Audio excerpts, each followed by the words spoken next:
শুক্রবার দুপুর 12টায় একটি আমল করেন, আপনি 1 ঘন্টার ভিতরে ফলাফল পেয়ে অবাক হয়ে যাবেন ইনশাআল্লাহ। শুক্রবার দুপুর 12টায়, আল্লাহু আকবার। এই শুক্রবার এতটা গুরুত্বপূর্ণ, জুমাবার এতটা গুরুত্বপূর্ণ। এই দিন সম্পর্কে আল্লাহ রাব্বুল আলামিন পবিত্র কোরআনুল কারীমের 62 নম্বর সূরা সূরাতুল জুমায় নাযিল করে দিয়েছেন। সুবহানাল্লাহি ওয়া বিহামদিহি।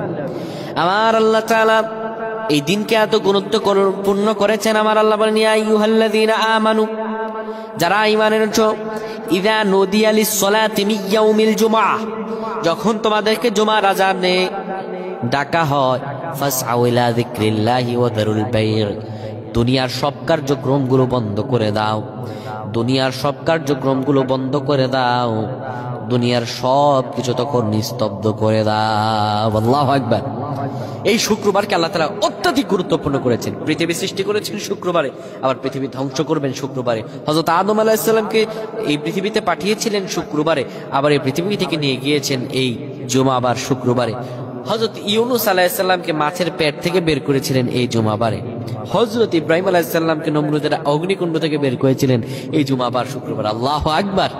এতটা গুরুত্বপূর্ণ এই শুক্রবার, এই জুমাবার।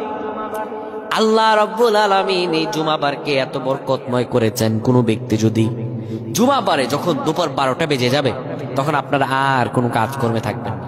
সবাই কাজকর্মগুলো ছেড়ে দিয়ে মা বোনেরা জায়নামাজে বসে যাবেন এবং বাবারা মসজিদে চলে আসবেন। এসে কিবলামুখী হবেন, আল্লাহর খাস নাম 7 মান পড়ে যা চাইবেন আল্লাহ আপনাকে তাই দান করে দিবেন। কিবলামুখী হয়ে 10 বার দুরূদ পড়বেন। 10 বার দুরূদ পড়ার পরে 3 বার সূরা ইখলাস পড়বেন। 3 বার সূরা ইখলাস পড়ার পরে এবার 7 বার আল্লাহর এই খাস নামটি পড়বেন, আর রহমান, আর রহমান, আর রহমান, আর রহমান। খাস নামটি 7 বার পড়বেন। 7 বার পড়ার পরে আপনি আল্লাহর কাছে করজোরে যা চাইবেন, আপনার চাইতে দেরি হবে, কিন্তু আমার রব কুদরতের মালিক আল্লাহ আপনাকে দিতে দেরি করবেন না। সুবহানাল্লাহ। আপনি চাইতে দেরি হবে, আমার রব আল্লাহ আপনাকে দিতে দেরি করবেন না। সুবহানাল্লাহ। তাই আল্লাহ তাআলার কাছে আমরা বেশি বেশি চাইবো, আল্লাহর কাছে আমরা করজোরে মিনতি করব ইনশাআল্লাহ। আল্লাহ আমাদের অবশ্যই সব দোয়াগুলো কবুল করবেন। আমার প্রাণের ভাইরা, আল্লাহ তাআলার কাছে যদি আমরা কেউ চাই, আমার রব কখনো কাউকে ফিরিয়ে দিতে জানেন না। আমার রব প্রত্যেক বান্দাদেরকে দিতে জানেন। আমার রব কখনো কাউকে খালি হাতে ফিরান না। আমার আল্লাহ বলেন, বান্দা তুমি আমার কাছে চাও, যা চাইবে আমি আল্লাহ তোমাকে দান করে দিব, তোমার চাইতে দেরি হবে। ও বান্দা, আল্লাহ বলেছেন, ফাযকুরুনি আযকুরুকুম, তুমি আমারে স্মরণ করো, আমিও তোমারে স্মরণ করব।